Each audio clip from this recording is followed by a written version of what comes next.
ध्यान നമുക്ക് ഒരുമിച്ച് ദൈവവചനത്തിലേക്ക് നമ്മുടെ ശ്രദ്ധയെ തിരിക്കാം. दो भाग में आपके साथ में बांटना चाहूँगा. രണ്ട് വിശേഷ ഭാഗങ്ങൾ ഞാൻ നിങ്ങളുമായി ചിന്തിപ്പാനായിട്ട് താല്പര്യപ്പെടുന്നു. एक जो आज हमने पढ़े यूहन्ना की सुसमाचार 21 अध्याय में से हैं. ഒന്ന് യോഹന്നാന്റെ സുവിശേഷം 21-ാം അധ്യായം നമ്മൾ ഇന്ന് വായിച്ച ഭാഗത്തു നിന്നും उससे हम आखिरी में मनन करेंगे. അത് നാം അവസാനമായി ചിന്തിക്കുന്നതായിരിക്കും. और यूहन्ना की सुसमाचार से ही पहला संदेश भी है जो हम मनन करते आ रहे हैं. आई एम सेइंग्स में से യോഹന്നാന്റെ സുവിശേഷത്തിൽ നിന്ന് തന്നെയാണ് നാം ചിന്തിച്ചു വരുന്നത്, ഞാനാകുന്നു എന്നുള്ള വിഷയം. उसमें हम पिछले दिनों मनन कर रहे थे यीशु मसीह का 7 मैं हूँ घोषणाओं में प्रथम जीवन की रोटी मैं हूँ. കഴിഞ്ഞ ദിവസങ്ങളിൽ നാം ചിന്തിക്കുകയുണ്ടായി യേശുക്രിസ്തുവിന്റെ ഞാനാകുന്നു എന്നുള്ള പ്രഖ്യാപനത്തിന്റെ ആദ്യത്തെ ഭാഗം, ഞാൻ ജീവന്റെ അപ്പമാകുന്നു. यीशु मसीह ने यह भी कहा कि मैं जीवित रोटी हूँ. യേശുക്രിസ്തു ഇങ്ങനെ പറഞ്ഞു, ഞാൻ ജീവനുള്ള അപ്പമാണ്. दोनों बात, मैं जीवन का रोटी और मैं जीवित रोटी. ഞാൻ ജീവന്റെ അപ്പവും ജീവനുള്ള അപ്പവുമാണ്, ഇത് രണ്ടും. तो मसीह में जीवन है, मसीह जीवन देता भी है. യേശുക്രിസ്തുവിൽ ജീവനുണ്ട്, യേശു ജീവൻ നൽകുന്നു. इन बातों के लिए आधार जो है यूहन्ना 6वां अध्याय है. ഈ കാര്യങ്ങളുടെ ആധാരം യോഹന്നാന്റെ സുവിശേഷം 6-ാം അധ്യായത്തിൽ നിന്ന്. हम लोग पिछले दिनों उन भागों को मनन करते आ रहे थे. കഴിഞ്ഞ ദിവസങ്ങളിൽ നാം അത് ചിന്തിച്ചു വരികയായിരുന്നു. और पिछले हफ्ता मैंने बोला था कि आज नया सत्र शुरू करेंगे. കഴിഞ്ഞ ആഴ്ച ഞാൻ പറയുകയുണ്ടായി, ഇന്ന് പുതിയ ഭാഗം ചിന്തിക്കാമെന്ന്. यानी जीवन की रोटी के बारे में पिछले हफ्ता हम समाप्त करने के लिए था. ജീവന്റെ അപ്പം എന്നുള്ള വിഷയം കഴിഞ്ഞ ആഴ്ച നാം തീർക്കുവാനായി താല്പര്യപ്പെട്ടിരുന്നായിരുന്നു. इसलिए नहीं कि उसके बारे में जो बोलना है सब कुछ हो गया है, അതിനെപ്പറ്റി പറഞ്ഞതെല്ലാം തീർന്നു എന്നുള്ളതുണ്ടല്ല. लेकिन एक ज़्यादा समय आपका ना लेते हुए और अगला 7 घोषणाओं की ओर आपको ले जाने के लिए था. നിങ്ങളുടെ അധികം സമയങ്ങളെ എടുക്കാതെ അടുത്ത 7 പ്രഖ്യാപനങ്ങളിലേക്ക് പോകുവാനായിട്ട് താല്പര്യപ്പെടുന്നു. उसके लिए था, അതിനുവേണ്ടിയായിരുന്നു. लेकिन अगले हफ्ता मैं नहीं रहूँगा, इसलिए एक ब्रेक आएगा. तो प्रभु के आगमन में है तो अगले हफ्ते में हम दूसरा शुरू करेंगे. इसलिए आज जीवन की रोटी के बारे में ही कुछ और बातें आपको बताओ. അടുത്ത ആഴ്ച ഞാൻ കാണുകയില്ല, അതുകൊണ്ട് അതിനൊരു ബ്രേക്ക് വരും. ഈ ആഴ്ച നാം വീണ്ടും ജീവന്റെ അപ്പം എന്നുള്ള വിഷയത്തെപ്പറ്റി ചിന്തിക്കുകയും അടുത്ത ആഴ്ച നമുക്ക് പുതിയ ഭാഗം തുടങ്ങാം. तो प्रभु यीशु मसीह ने कहा मैं जीवन की रोटी हूँ. യേശു ക്രിസ്തു പറഞ്ഞു, ഞാൻ ജീവന്റെ അപ്പം ആകുന്നു. कौन सा जीवन का? ഏത് ജീവന്റെയാണ്? तो उसके बारे में हमने देखा ना, 1-2 स्लाइड ही है, बाकी नहीं बना पाया मैं, इसलिए 1-2 बात ही मैं इसमें दिखाऊंगा, बाकी मैं बोलता चला जाऊंगा. रोटी, ब्रेड का मतलब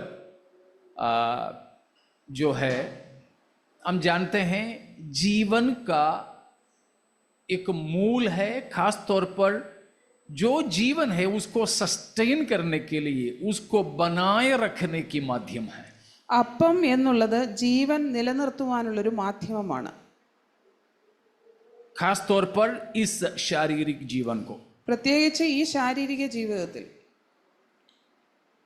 उसी के विषय में ही प्रभु यीशु मसीह यहूदियों से बातें करते समय मन्ना के बारे में भी बोला और यीशु मसीह ने बांट कर दिया हुआ रोटी के बारे में भी बोला. അതിനെപ്പറ്റി സംസാരിച്ചു വരുമ്പോഴാണ് യേശുക്രിസ്തു മന്നായെ പറ്റിയും യേശുക്രിസ്തു മുറിച്ചു കൊടുത്ത അപ്പത്തെ പറ്റിയും പറയുന്നത്. वो सब इस शारीरिक जीवन को बनाए रखने की माध्यम था. അതെല്ലാം ഈ ശാരീരിക ജീവൻ നിലനിർത്തുന്നതിനുള്ള മാധ്യമമാണ്. लेकिन प्रभु यीशु मसीह ने कहा कि और एक जीवन है. എന്നാൽ യേശുക്രിസ്തു പറഞ്ഞു, വേറൊരു ജീവനുണ്ട്. वो कौन सा जीवन है? അതേതാണ്? अनंत जीवन है। നിത്യജീവൻ. मैं वो जीवन देने वाला हूं। ഞാൻ ആ ജീവൻ നിങ്ങൾക്ക് തരുന്നവനാണ്. मेरी जरूरत तुम्हें केवल इस जीवन के लिए ही नहीं, എൻ്റെ ആവശ്യം നിങ്ങൾക്ക് കേവലം ഈ ജീവിതത്തിൽ മാത്രമല്ല, लेकिन अनंत जीवन प्राप्त करने के लिए भी है। എന്നാൽ നിത്യജീവൻ പ്രാപിക്കേണ്ടതിനും എൻ്റെ ജീവൻ ആവശ്യമാണ്. क्योंकि शारीरिक जीवन हो या फिर अनंत जीवन, दोनों की स्रोत परमेश्वर ही है। എന്തുകൊണ്ടെന്നാൽ ശാരീരിക ജീവിതമായാലും നിത്യജീവനായാലും രണ്ടിൻ്റെയും സ്രോതസ് കർത്താവാണ്. और अगला एक और स्लाइड दिखा करके उसको मैं बंद कर देता हूं। प्रभु यीशु मसीह जीवन का स्रोत। യേശു ക്രിസ്തു ജീവന്റെ സ്രോതസ്സാണ്. उसको एक्सपांड करो, ये वो स्लाइड लेकर के एक्सपांड करना। 3 जीवन के बारे में बताया है। 3 ജീവനെ പറ്റി പറയുന്നു. पहला यूनानी शब्द है बयोस, BIOS, बयोस। ഒന്നാമത്തേത് ബയോസ് എന്ന വാക്ക്. उसका मतलब है कि अवर डेली लाइफ, हमारी प्रतिदिन की इस जीवन तथा इस जीवन के लिए जो रिसोर्सेस है, इस जीवन के लिए जो माध्यम है वो। അതിൻ്റെ അർത്ഥം നമ്മുടെ ദിനംതോറുമുള്ള ഈ ജീവിതവും ഈ ജീവിതത്തിന് വേണ്ടുന്ന ആവശ്യങ്ങളും. और दूसरा है साइके, जिसमें से साइकोलॉजी, सूखे, ये सब जो बातें आई हैं, तो साइके, രണ്ടാമത്തേത് സൈക്കെ എന്നുള്ള വാക്കാണ്. that is the self conscious life. അത് നമ്മുടെ തന്നെ സെൽഫ് കോൺഷ്യസ്, സ്വയബോധം വരുത്തുന്ന നമ്മുടെ സ്വയം, അവർ സെൽഫ്, അവർ ഇൻഡിവിജ്വൽ സെൽഫ്, നമ്മുടെ സ്വയബോധം വരുത്തുന്ന സ്വയം. उसी के लिए हम लोग पर्सनल प्रोनाउंस का इस्तेमाल करते हैं, मैं, हम जैसे. അതിനുവേണ്ടിയാണ് നാം, ഞാൻ, ഞങ്ങൾ എന്നുള്ള വാക്കുകൾ ഉപയോഗിക്കുന്നത്. और तीसरा एक है, മൂന്നാമത്തേത് वो है जोई, ZOE, O और E जो है लोंग है, लोंग ओ लोंग ई, जोई. മൂന്നാമത്തേത് സോയി എന്ന വാക്ക്. That is a life as a gift from God, परमेश्वर से दान स्वरूप मिलने वाला जीवन. അതിൻ്റെ അർത്ഥം ദൈവത്തിൽ നിന്ന് ദാനമായി ലഭിച്ച ജീവൻ. उसके लिए एक विशेषण, एक एडजेक्टिव भी इस्तेमाल करते हैं, इटर्नल. അതിനുവേണ്ടി ഒരു വിശേഷണം ഉപയോഗിക്കുന്നത് നിത്യം എന്നുള്ള, आयोनियोस, അയോണിയോസ്, इटर्नल लाइफ. നിത്യജീവൻ. मतलब परमेश्वर ही से प्राप्त करने वाला जीवन. അർത്ഥം ദൈവത്തിൽ നിന്ന് മാത്രം ലഭിക്കുന്നതായ ജീവൻ. तो इस प्रकार जीवन का 3 अवस्था, ഇങ്ങനെ ജീവന്റെ 3 അവസ്ഥകളാണ് ഉള്ളത്. उसी को हम चाहें पौलुस की भाषा में, जैसे हम पिछले लंबे महीनों तक मनन करते आए थे, एक वचन पर आधारित होकर, शायद आपको याद होंगे. അതിനുവേണ്ടിയുള്ള വാക്യമാണ് പൗലോസ് ഉപയോഗിച്ചത്. നാം കുറച്ച് ഏറെ നാളുകൾ നിന്നുകൊണ്ട് നാം ചിന്തിച്ചതായ ഒരു വാക്യമുണ്ട്. पवित्रीकरण के बारे में हम मनन करने के लिए एक मूल वचन था, याद होंगे किसी को? വിശുദ്ധീകരണത്തിന് വേണ്ടി നാം ഉപയോഗിച്ചതായ ഒരു കീ വേഴ്സ്. किसी को याद नहीं तो बन्नी अंकल बताएंगे. आप चलो कोई ना.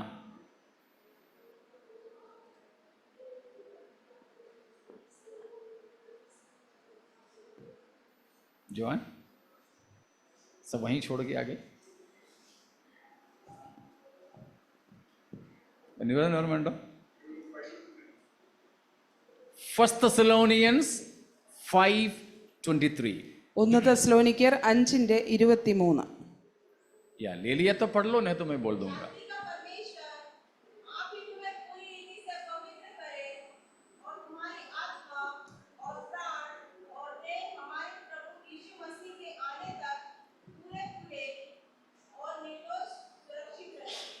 उनमें से हम वो 3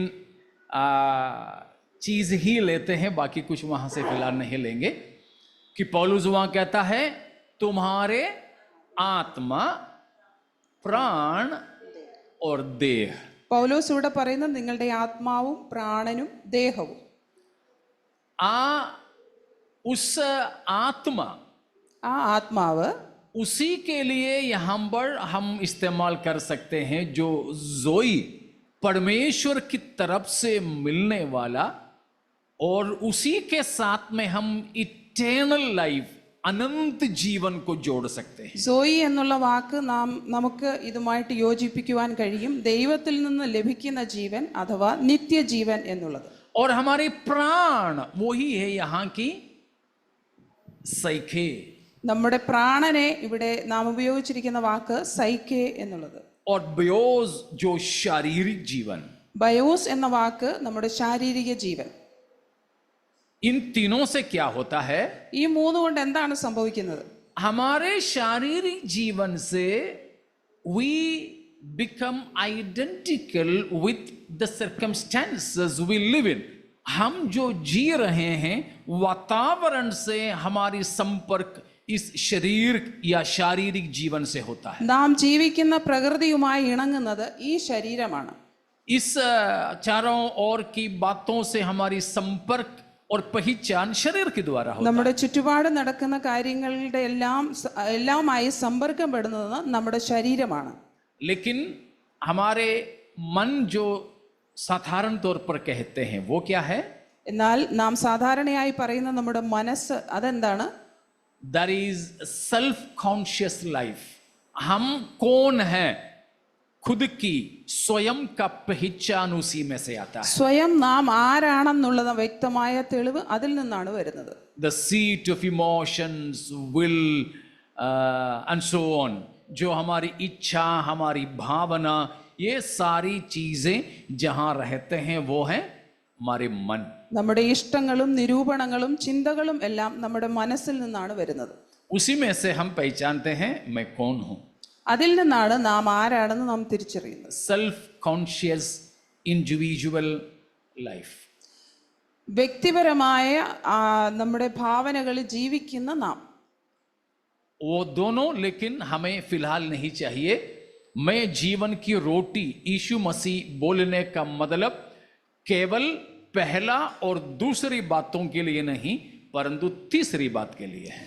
ഞാൻ ജീവന്റെ അപ്പം ആകുന്നു എന്നുള്ളത് ആദ്യത്തെ 2 കാര്യത്തിൽ ഉൾപ്പെടുന്നതല്ല, മൂന്നാമത്തെ കാര്യത്തിനാണ് ഉൾപ്പെടുന്നത്. क्या है? अनंत जीवन देने वाला रोटी. നിത്യജീവൻ നൽകുന്നതായ അപ്പം. प्रभु यीशु मसीह उसके बारे में बहुत कुछ बताया. യേശു ക്രിസ്തു അതിനെപ്പറ്റി ഒത്തിരി കാര്യങ്ങൾ പറയുകയുണ്ടായി. हम आगे अगले बार मनन करने जा रहे हैं. What is the second thing in the 7 sayings? अंश,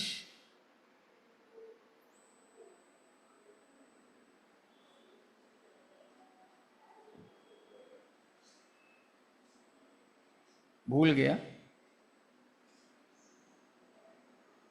समझ?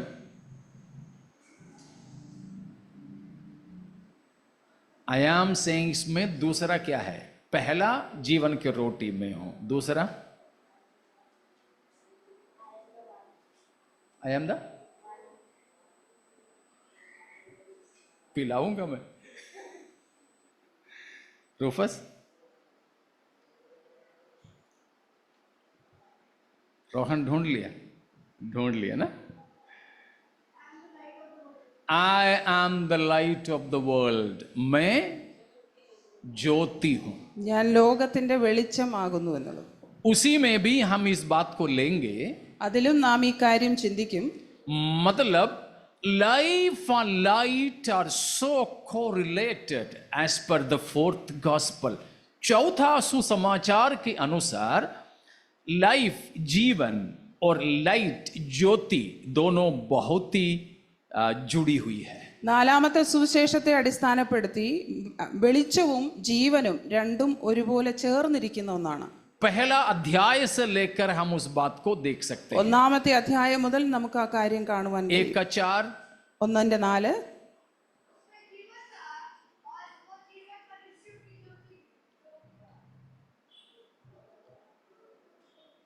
प्रभु यीशु मसीह के बारे में यूहन्ना बता रहा है। യേശുക്രിസ്തുവിനെ പറ്റിയാണ് യോഹന്നാൻ ഇവിടെ പറയുന്നത്. 4 वचन में पहला अध्याय में क्या बताया? 1:4 എന്താണ് പറഞ്ഞത്? वह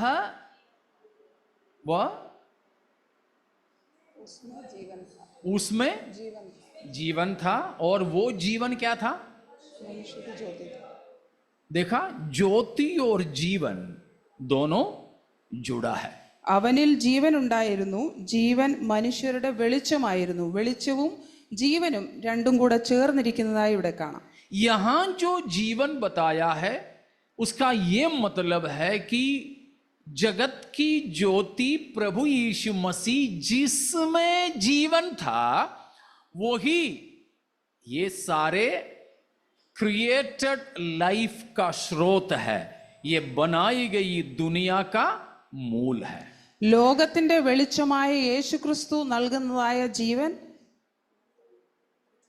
वो यीशु मसीह के द्वारा ही ये सारी दुनिया में जीवन आया है. ആ യേശുക്രിസ്തുവിലൂടെയാണ് ഈ ലോകത്തിലുള്ള വെളിച്ചം മുഴുവനും വന്നത്, जीवन आया. ജീവൻ വന്നത്.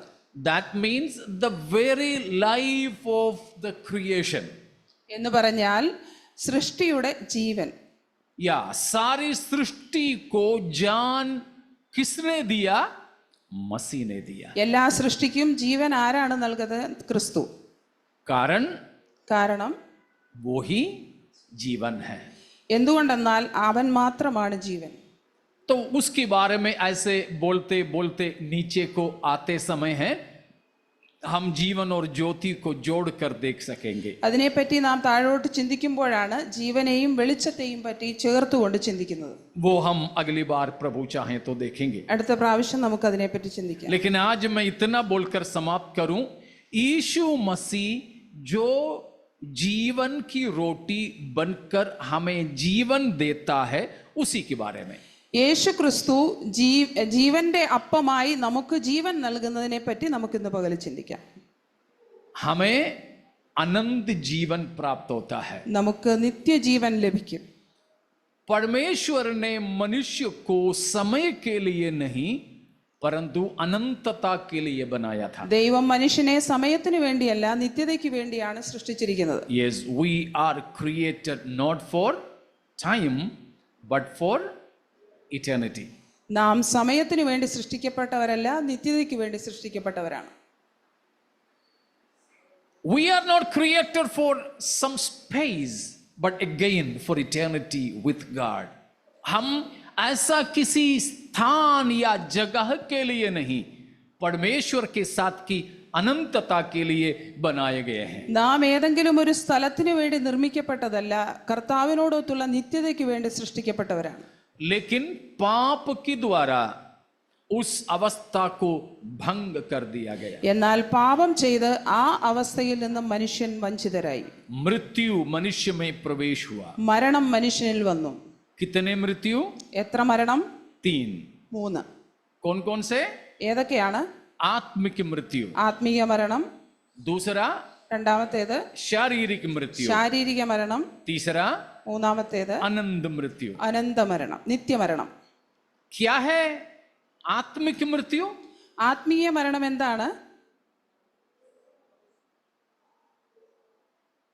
जवान सब भूल गए. What is spiritual death? Abita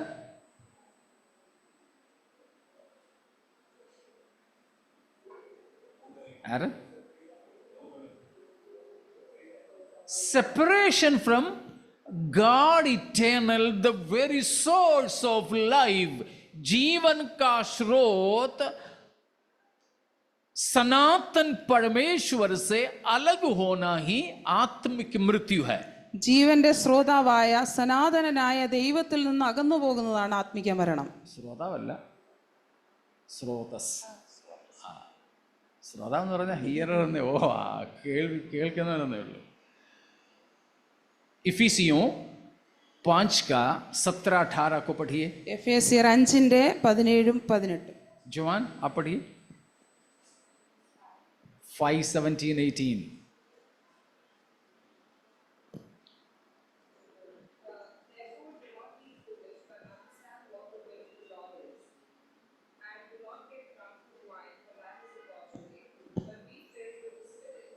sorry, 4:17, not 5, 4:17. Now this I say and testify in the Lord, that we must no longer walk as the Gentiles do, in the futility of their minds. They are darkened in their understandings, alienated from the life of God. Enough. See, the Gentiles, the unregenerated, natural men, they are alienated from the life of God. जो नया जन्म न पाई हुई अन्य जातियां परमेश्वर की जीवन से अलग है. രക്ഷിക്കപ്പെടാത്ത അന്യജാതികൾ ദൈവത്തിന്റെ ജീവനിൽ നിന്നും അകന്നവരാണെന്ന്. चाहे वो कितना भी बुद्धिमान हो, जीनियस हो, साइंटिस्ट हो, बड़े अधिकारी हो, धनवान हो, कोई भी हो, मसीह नहीं, वो परमेश्वर के जीवन से अलग है. എത്ര ധനികനായ വ്യക്തിയായാലും വിദ്യാഭ്യാസമുള്ള വ്യക്തിയായാലും മാന്യനായ വ്യക്തിയായാലും ക്രിസ്തുവിനെ അറിയുന്നില്ലെങ്കിൽ ക്രിസ്തു നൽകുന്ന നിത്യജീവനിൽ നിന്നും അകന്നവനാണ്. This is the very state of dead spiritually.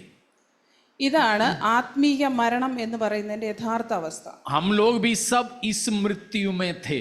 നാം എല്ലാവരും ഈ മരണത്തിന് കീഴിലായിരുന്നു. हम सब इस तरह मरे हुए थे. ഇങ്ങനെ നാം മരിച്ചവരായിരുന്നു. इफिसियों 2:1 में वही बताया. എഫേസ്യർ 2:1 അതാണ് പറയുന്നത്. अधर्मों पापों के कारण मरे हुए थे. നാം അതിക്രമങ്ങളാലും പാപങ്ങളാലും മരിച്ചവരായിരുന്നു എന്ന്. हाँ, परमेश्वर से अलग थे. ദൈവത്തിൽ നിന്നും അകന്നവരായിരുന്നു. तो पाप के कारण आत्मिक मृत्यु मनुष्य में आया, परमेश्वर से जुदा हुआ. പാപം നിമിത്തം ആത്മീയ മരണം മനുഷ്യനിൽ വന്ന് ദൈവത്തിൽ നിന്നും അവർ അകന്നുപോയി. अदम हव्वाओं को इसीलिए अदन की वाटिका से परमेश्वर ने निष्कासित कर दिया. അതുകൊണ്ടാണ് ആദം ഹവ്വായെ ഏദൻ തോട്ടത്തിൽ നിന്ന് പുറത്തു തള്ളപ്പെട്ടത്. परमेश्वर उन्हें बाहर करने से पहले ही वे परमेश्वर से अलग हो चुके थे.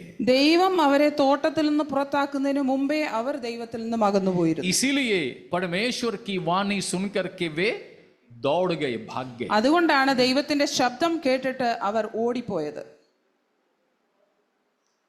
तो परमेश्वर से अलग होना, मनुष्य जिंदा रहते समय ही वो आत्मिक मृत्यु. മനുഷ്യൻ ജീവിച്ചിരിക്കുമ്പോൾ തന്നെ ദൈവത്തിൽ നിന്നും അകന്നു പോകുന്നതിനെ ആത്മീയ മരണം എന്ന് പറയുന്നു. लेकिन प्रभु यीशु मसीह के द्वारा फिर से परमेश्वर से एक आदमी जीवित रहने के समय में जुड़ जाता है, उसको कहते हैं आत्मिक जीवन. ഒരു മനുഷ്യൻ ജീവിച്ചിരിക്കുമ്പോൾ തന്നെ ക്രിസ്തുവുമായി ചേർന്നിരിക്കുന്നതിനെയാണ് ആത്മീയ ജീവൻ എന്ന് പറയുന്നത്. इसीलिए शायद आपको याद होंगे, लाइफ जीवन का एक परिभाषा मैंने पहले कभी दिया था. ജീവൻ എന്നുള്ളതിന്റെ ഒരു പരിഭാഷ ഞാൻ ഇതിനു മുമ്പ് നിങ്ങളോട് പറയുകയുണ്ടായി. നിങ്ങൾക്ക് ഒരുപക്ഷെ ഓർമ്മ കാണുമായിരിക്കാം. किसी को भी याद है? आशीष,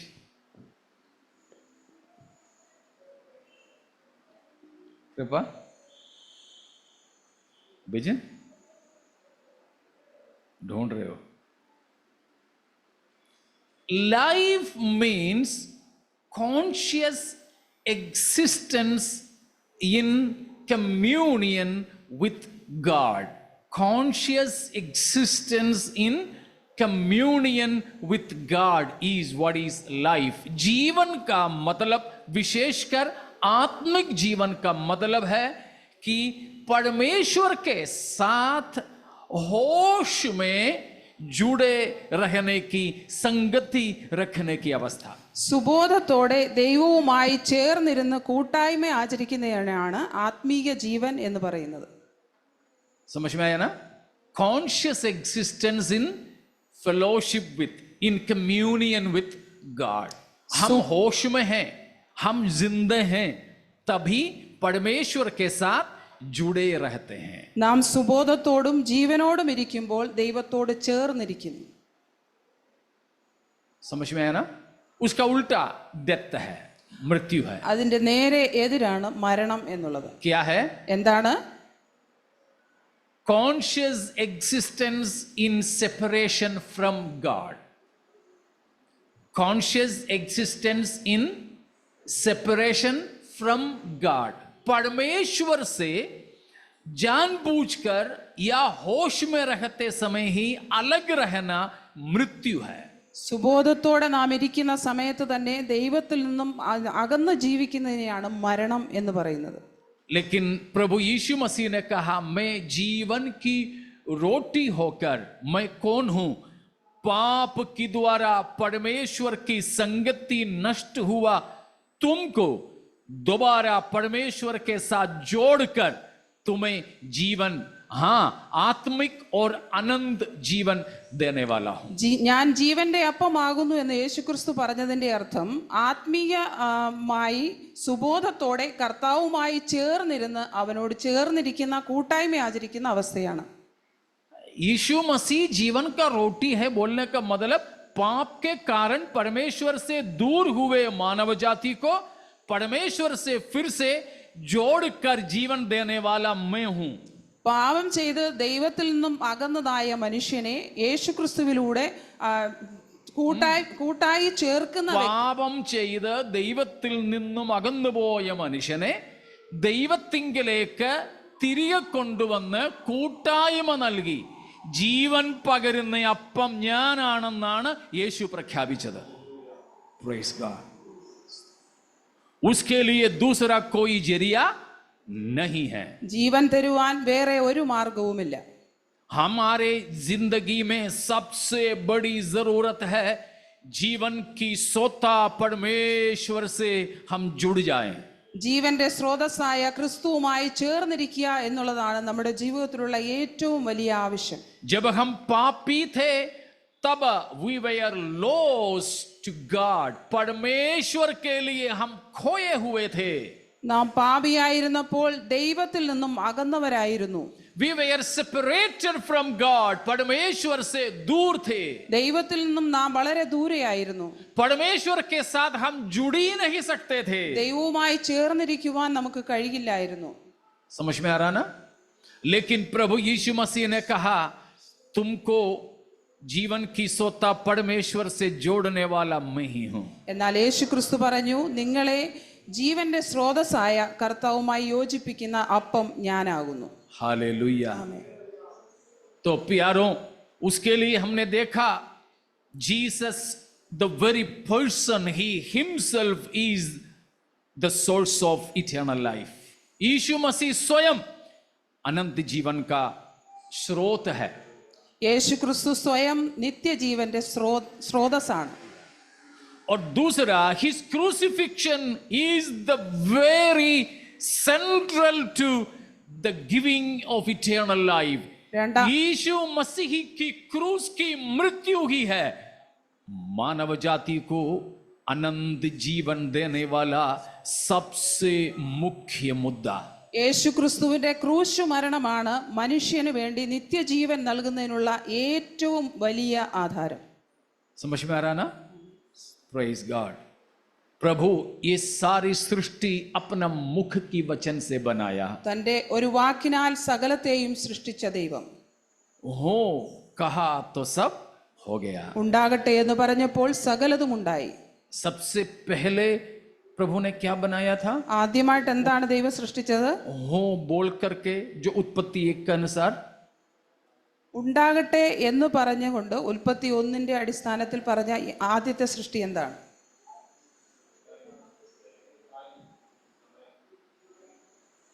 जो 6 days क्रिएशन में लेट देयर बी लाइट, उजियाला हो, വെളിച്ചം ഉണ്ടാകട്ടെ എന്ന് കൽപ്പിച്ചു. तब उजियाला हो गया. അപ്പോൾ വെളിച്ചം ഉണ്ടായി. अन्नू, उससे पहले अंधेरा कहां थी? उजियाला कहां थी? परमेश्वर ने हो करके बोला तो आ गया उजियाला, तो कहां छिपी थी वो? വെളിച്ചം ഉണ്ടാകട്ടെ എന്ന് പറഞ്ഞപ്പോൾ വെളിച്ചമുണ്ടായി. അതിനു മുമ്പ് വെളിച്ചം എവിടെയായിരുന്നു? कहीं नहीं थी. क्यों कृपा? बहुत बड़ा अंधेरा था तो उसके अंदर कहीं छिपा था.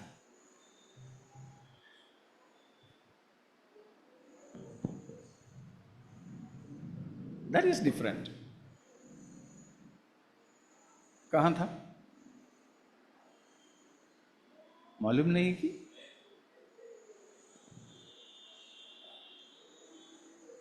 उससे पहले उजियाला थे ही नहीं, അതിനു മുമ്പ് വെളിച്ചമില്ലായിരുന്നു.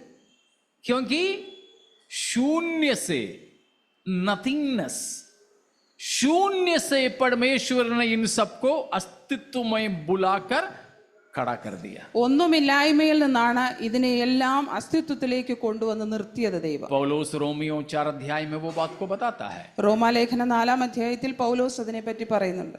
लेकिन शून्य से इन सबको केवल एक मुख की वचन की द्वारा बनाकर अस्तित्व में लाने वाला परमेश्वर मुझे और आपको जीवन देने के लिए एक वचन नहीं बोला, परंतु उसने अपना जीवन क्रूस पर दे दिया. ഒന്നുമില്ലായ്മയിൽ നിന്ന് തന്നെ ഒരു വാക്കുകൊണ്ട് സകല സൃഷ്ടിയെയും നിർമ്മിച്ചവനായ ദൈവം എന്നെയും നിങ്ങളെയും വാക്കുകൊണ്ടല്ല സൃഷ്ടിച്ചത്, തന്റെ കരം കൊണ്ട്. ध्यान इधर नहीं, वो परमेश्वर हमको जीवन जो दिया वो मुख की वचन से नहीं, क्रूस पर अपनी जीवन देने से है. ആ ദൈവം നമുക്ക് ജീവൻ നൽകിയത് തന്റെ വായിൽ നിന്നുള്ള വചനത്താലല്ല, ക്രൂശിലെ മരണത്താലാണ്. अपना जीवन क्रूस पर देखकर हमें जीवन दिया. തന്റെ സ്വന്തം ജീവൻ ക്രൂശിന്മേൽ തന്നുകൊണ്ട് നമുക്ക് വേണ്ടി ജീവൻ നൽകി. उस प्रकार हमें फिर से परमेश्वर के साथ जोड़ दिया. അങ്ങനെ നമ്മെ വീണ്ടും കർത്താവുമായി യോജിപ്പിച്ചു. प्यारों, वो आनंद जीवन की अलग बात, अगली बात यह है कि वो जीवन केवल फ्यूचरिस्टिक ही नहीं, भविष्यकालीन ही नहीं, उसका अनुभव हम अभी से कर सकते हैं. നിത്യജീവൻ എന്നുള്ളത് ഭാവിയിലേക്ക് മാത്രമുള്ളതല്ല, ആ അനുഭവം നമുക്ക് ഈ ഭൂമിയിൽ തന്നെ അനുഭവിക്കുവാൻ കഴിയും. यीशु को जितनों ने ग्रहण की है वे इसी जीवन में आनंद जीवन का अनुभव को चखते हैं. യേശു ക്രിസ്തുവിനെ സ്വീകരിച്ചവരെല്ലാവരും ഈ ഭൂമിയിൽ തന്നെ, ഈ ജീവനിൽ തന്നെ ആ നിത്യജീവനെ അനുഭവിക്കും. इसलिए ही पिछले हफ्ता भी हम मनन किए थे कि मसीही जीवन उदासी का जीवन, हियाव छोड़ने का जीवन नहीं है. അതുകൊണ്ടാണ് കഴിഞ്ഞ ആഴ്ച നാം ചിന്തിച്ചത്, ക്രിസ്തീയ ജീവിതം എന്നത് ധൈര്യം ക്ഷയിച്ചു പോകുന്നതും തളർന്നു പോകുന്നതുമായ ഒരു ജീവനല്ല. जिंदगी की हर परिस्थिति में इस जीवन का जो है भरपूरी हमारे अंदर होगा. ജീവിതത്തിന്റെ എല്ലാ കോണുകളിലും ഈ ജീവന്റേതായ നിറവ് നമ്മുടെ ജീവിതത്തിൽ ഉണ്ടാകും. कोरोना के सेकेंड वेव में कई सारे लोग बिना ऑक्सीजन से मरे. ഓക്സിജൻ ലഭിക്കാതെ കൊറോണയുടെ രണ്ടാം വരവിൽ അനേകം ജനങ്ങൾ മരിച്ചുപോയി. हम लोगों को जब कोरोना हुआ था तो बन्नी ब्रदर ने एक ऑक्सीमीटर ला करके दे दिया. ഞങ്ങൾക്ക് കോവിഡ് വന്നപ്പോൾ ബെന്നി ബ്രദർ ഒരു ഓക്സിമീറ്റർ കൊണ്ടു തന്നു. अभी भी कभी कभी हम लोग देखते हैं कितना है. ഇപ്പോഴും ഇടയ്ക്ക് നോക്കാറുണ്ട് എത്രയുണ്ടെന്ന്. उस समय तो बार बार देखते थे, जब गिरते जाते थे तो पूछते थे कुछ तकलीफ हो रहा है क्या. ആ സമയത്ത് മിക്കവാറും നോക്കാറുണ്ടായിരുന്നു, ഓക്സിജൻ ലെവൽ താഴ്ന്നു പോകുമ്പോൾ ചോദിക്കാറുണ്ടായിരുന്നു എന്തെങ്കിലും പ്രശ്നമുണ്ടോ എന്ന്. कितने सारे लोग ऑक्सीजन बराबर ना मिलने के कारण मर गए, तड़प तड़प कर. ഓക്സിജൻ ശരിയായ വിധത്തിൽ ലഭിക്കാത്തത് കൊണ്ട് അനേക ജനങ്ങൾ പിടഞ്ഞു മരിച്ചു. हमने देखा है वो. നാം കാണുകയുണ്ടായി. उसी तरह हमारे अंदर परमेश्वर की जीवन का जो बहाव बराबर ना होना, इस जीवन में, आत्मीय जीवन में भी हम तड़प तड़प करके रहेंगे. അങ്ങനെ തന്നെയാണ് നമ്മുടെ ആത്മീയ ജീവിതത്തിൽ യേശുവിന്റെ ജീവൻ ഇല്ല എങ്കിൽ നാമും ഈ ആത്മീയ ജീവിതം പിടഞ്ഞു പിടഞ്ഞു മരിക്കും. लेकिन जिंदगी में बीमारी हो, कष्ट हो, मुसीबत हो, अकेलापन हो, तंगी हो, कर्ज हो और किसी भी बात हो, मगर पर प्रभु से हम जुड़े तो परमेश्वर से जीवन की भरपूरी बहुतायता से हम में बह कराएगा. हमारे अंदर उस जीवन की भरपूरी को हम बहुतायता से अनुभव कर सकेंगे. നമ്മുടെ ജീവിതത്തിൽ കഷ്ടങ്ങളും ദുഃഖങ്ങളും ഭാരങ്ങളും പ്രയാസങ്ങളും നിരാശകളും എല്ലാം ഉണ്ടായാലും യേശുക്രിസ്തുവിന്റെ ജീവനുള്ളതായ ആ നിറവ് നമ്മുടെ ജീവിതത്തിൽ വന്ന് നാമും ജീവനുള്ളവരായി തീരും. वही आत्मिक आनंद है, അതാണ് ആത്മീകമായ ആനന്ദം, वही आत्मिक बल है, അതാണ് ആത്മീക ബലം, वही आत्मिक आशा है. അതാണ് നമ്മുടെ ആത്മീകമായ ആശ. बिल्कुल निराशा नहीं होगी. നിരാശ ഒരിക്കലും ഉണ്ടാകുകയില്ല. इसीलिए नेहमिया ने कहा प्रभु का आनंद हमारा, हालेलुया. അതുകൊണ്ടാണ് നെഹമ്യാവ് പറഞ്ഞത് യഹോവയെങ്കിലെ സന്തോഷം എന്റെ ബലം എന്ന്. हाँ, वो आनंद हमारे अंदर होंगे ना, कमजोर नहीं होंगे. ആ സന്തോഷം നമ്മുടെ ഉള്ളിലുണ്ടെങ്കിൽ നാം ഒരിക്കലും ക്ഷീണിച്ചു പോകുകയില്ല. चुनौतियां आएंगे मगर उनके सामने हम डट कर खड़े होंगे. വെല്ലുവിളികൾ നമ്മുടെ ജീവിതത്തിൽ ഉണ്ടാകുമെങ്കിലും നാം ധീരതയോടെ ആ വെല്ലുവിളികളെ അഭിമുഖീകരിക്കും. तो अनंत जीवन अभी ही हम अनुभव कर सकते हैं. നിത്യജീവൻ നാം ഈ ഭൂമിയിൽ തന്നെ നമുക്ക് അനുഭവിക്കുവാനായി കഴിയും. क्या हम उस अनंत जीवन के अनुभव करते हैं अभी? നാം യഥാർത്ഥമായി ആ നിത്യജീവന്റെ അനുഭവം അനുഭവിക്കുന്നുണ്ടോ? पाप हमारे सामने आकर हमें इशारा करें तब भी ये आनंद जीवन हमारे अंदर है, तो उस पाप से मिलने वाले क्षण भर की मजा से भी बड़ा आनंद की भरपूरी इस जीवन से प्राप्त है. तो पाप की सुख की ओर हमारे मुंह नहीं जब मुड़ेंगे. പാപം നമ്മുടെ മുമ്പിൽ വന്ന് ആംഗ്യം കാട്ടി നമ്മെ വിളിക്കുമ്പോൾ ഈ നിത്യജീവൻ, ഈ നിറവുള്ളതായ ജീവൻ നമ്മുടെ ഉള്ളിൽ ആനന്ദം നിറച്ചുകൊണ്ടിരിക്കുമ്പോൾ നാം ഒരിക്കലും ആ പാപത്തിലേക്ക് വഴുതി വീഴുകയില്ല. जवानों, बच्चों, समझ में आ रहा ना? जैसे मैंने एक और बार कहा था, हमारे समय से भी कठिन है आपके समय में प्रभु के मसीही जीवन बिताना. ഞാൻ ഇതിനു മുമ്പ് കുഞ്ഞുങ്ങളോട് ഒരു പ്രാവശ്യം പറഞ്ഞതുപോലെ ഞങ്ങൾ ജീവിച്ച ആ സമയത്തേക്കാൾ വളരെ കഠിനതയേറിയ ഒരു സമയമാണ് ഈ നമ്മുടെ കുഞ്ഞുങ്ങൾ ജീവിക്കുന്നത്. लेकिन डरो मत, എന്നാൽ ഭയപ്പെടരുത്. കാരണം हमको मिला अनुग्रह से ज्यादा अनुग्रह का प्रावधान आपके लिए है. ഞങ്ങൾക്ക് ലഭിച്ചതായ അനുഗ്രഹവും കൃപയേക്കാൾ ഉപരിയായുള്ള കൃപയാണ് നിങ്ങൾക്ക് ലഭിക്കുന്നത്. समझ में आ रहा ना?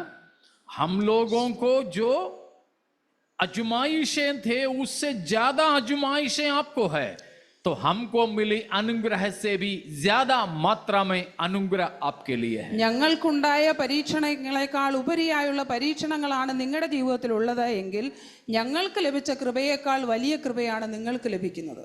हालेलुया. समझ में आ रहा ना? वो भरपूरी आप अपने जीवन में अनुभव करें. ആ ഒരു നിറവ് നിങ്ങൾ നിങ്ങളുടെ ജീവിതത്തിൽ അനുഭവിക്കും. पाप का टेम्परल प्लेजर्स आपको बुला ले, इशारा करें आपके अंदर अनंत जीवन की भरपूरी है, तो बिल्कुल उस पाप की तरफ में अपना ध्यान नहीं जाएगी. പാപത്തിന്റെ താൽക്കാലിക സുഖങ്ങൾ നിങ്ങളെ അവകളിലേക്ക് ആകർഷിക്കുവാനായി ശ്രമിക്കുമ്പോൾ ഈ അത്യധികമായ ആനന്ദം നിങ്ങളുടെ ഉള്ളിലുള്ളപ്പോൾ ഒരിക്കലും നിങ്ങൾ ആ പാപത്തിലേക്ക് വഴുതി വീഴുകയില്ല. तो प्रभु हमें अनंत जीवन देता है. കർത്താവ് നമുക്ക് നിത്യജീവൻ നൽകുന്നു. क्या है अनंत जीवन? എന്താണ് നിത്യജീവൻ?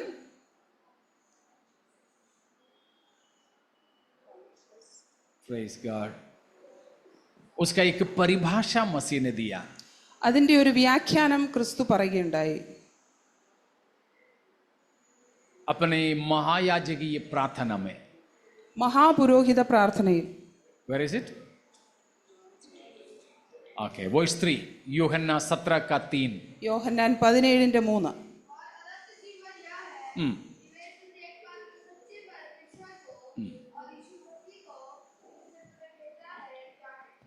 जाने, इट्स ए नॉलेज. അറിയുക, അതൊരു അറിവാണ്. किसको जाने? ആരെയാണ് അറിയേണ്ടത്? एकमात्र सच्चा परमेश्वर आपको और आपने भेजा हुआ मुझ मसीह को. ഏക സത്യ ദൈവമായ നിന്നെയും നീ അയച്ചിരിക്കുന്ന യേശു ക്രിസ്തുവിനെയും അറിയുന്നത് തന്നെ നിത്യജീവൻ. हम इससे पहले पढ़ चुके हैं. It's not an intellectual understanding. बौद्धिक जानकारी नहीं है. നമുക്ക് ബുദ്ധിപരമായി ഉണ്ടാകുന്ന ഒരു അറിവല്ല ഇത്. फिर क्या है? പിന്നെ എന്താണ്? It's a relational knowledge. അതൊരു പരസ്പരമുള്ള ബന്ധം നിലനിർത്തുന്ന ഒരു ജ്ഞാനമാണ്. It's an experiential knowledge. प्रभु के साथ परमेश्वर को अनुभव करने का एक ज्ञान है. കർത്താവുമായി കർത്താവിനെ അനുഭവിച്ചറിയുന്ന ഒരു ജ്ഞാനമാണത്. मतलब प्रभु से जुड़े रहना ही जीवन है। അർത്ഥം ദൈവവുമായി ചേർന്നിരിക്കുന്നതാണ് ജീവൻ. समझ में आ रहा है ना? सब लोग इधर ही हो? तो ये आनंद जीवन, ഇതാണ് നിത്യജീവൻ. ये देने के लिए मसीह जीवन का रोटी बन करके आया। ഇത് നമുക്ക് തരുവാനായി ജീവനുള്ള അപ്പമായി ക്രിസ്തു വന്നു. जो कोई भी मसीह से मिले, जुड़े, उस पर विश्वास करें, भरोसा करें, जरूर आनंद जीवन ऐसों ही का है। ക്രിസ്തുവിനെ കണ്ടെത്തി അവനിൽ വിശ്വസിക്കുകയും തന്റെ ജീവിതം സമർപ്പിക്കുകയും ചെയ്യുന്നവർക്ക് ഈ നിത്യജീവനുണ്ട്. उस जीवन की भरपूरी में आगे अपने जीवन बिताने के लिए परमेश्वर इन वचनों के द्वारा हमें आशीषित ആ ജീവന്റെ നിറവിൽ മുമ്പോട്ട് നമ്മുടെ ജീവിതം നയിക്കുവാൻ കർത്താവ് ഈ വചനങ്ങളാൽ നമ്മെ സഹായിക്കുമാറാണ്. आमेन, प्रेज गॉड।